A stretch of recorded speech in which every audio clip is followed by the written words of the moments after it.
तो वहीं दूसरी तरफ मेरठ में गोविंदपुरी के पास रजवाही की पटरी पर गंभीर अवस्था में एक महिला की मिलने की खबर सामने आ रही है, जिसके बाद थाना पुलिस मौके पर पहुंची और महिला से पूछताछ कर उसे मेडिकल में भर्ती करा दिया है। पूछताछ में महिला ने पति पर ही बदमाशों से हमला करने का आरोप लगाया है। वहीं प्रभारी आनंद प्रकाश मिश्रा ने बताया है कि कोमल शर्मा की शादी 14 साल पूर्व सहारनपुर निवासी मनोज के साथ हुई थी। उसके 2 बच्चे भी हैं। वह खतौली आई हुई थी, जहां बुधवार शाम कार सवार बदमाश जबरन उसका अपहरण कर ले गए।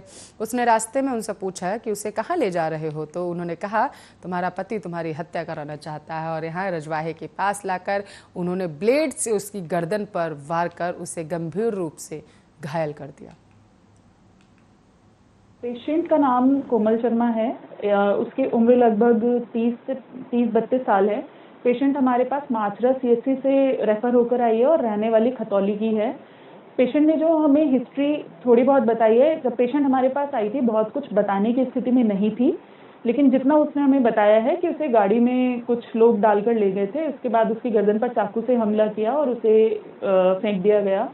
सुबह हमारे पास जिस स्थिति में वो आई है, उसकी गर्दन में चाकू से काट के चोट लगी हुई थी, उसको हमने रिपेयर कर दिया गया है और मरीज की स्थिति पहले से बेहतर है और धीरे धीरे वो इम्प्रूव कर रही है। गर्दन के अलावा वो कहीं भी गर्दन के अलावा हमारे पास पेशेंट आया है गर्दन की चोट के लिए। बाकी जो फिजिकल असॉल्ट है उसके लिए हमने उसका मेडिको लीगल अपने यहाँ पर कराया है और उसके एग्जामिनेशन रिस्पेक्टिव डिपार्टमेंट्स में हुए हैं।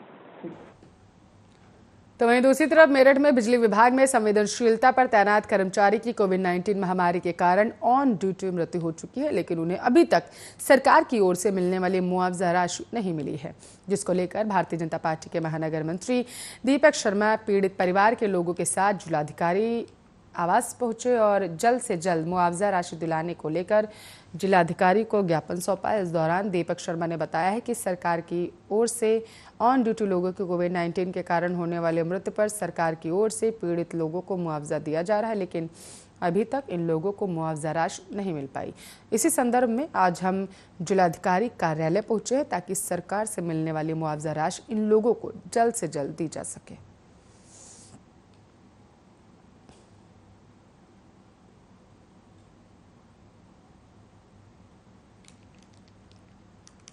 नितिन शर्मा जी, जिनकी दुर्भाग्यपूर्ण रूप से कोविड काल के दौरान ड्यूटी के दौरान ऊर्जा विभाग में जो संविदा कर्मचारी थे उनकी मृत्यु हो गई थी और उनकी मृत्यु के दौरान उपचार के दौरान उनकी मृत्यु हो गई थी दुर्भाग्यपूर्ण रूप से।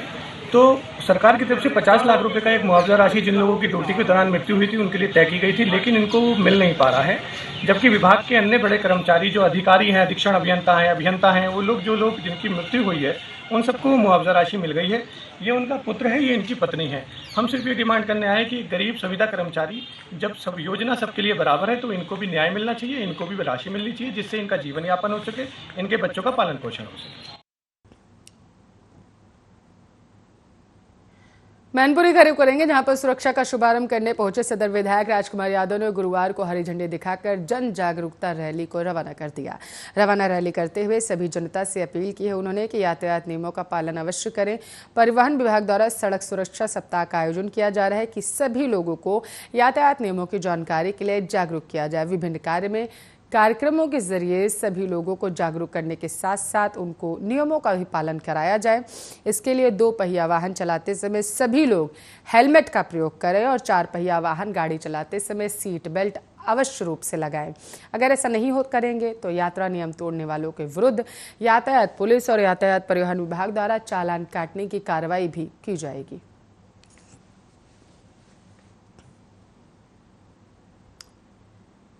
तो यूपी के डिप्टी सीएम केशव प्रसाद मौर्य का सहारनपुर कार्यक्रम फिलहाल रद्द हो चुका है। बताया जा रहा है कि हवाई जहाज में तकनीकी खराबी के कारण डिप्टी सीएम का हवाई जहाज टेक ऑफ नहीं कर सका।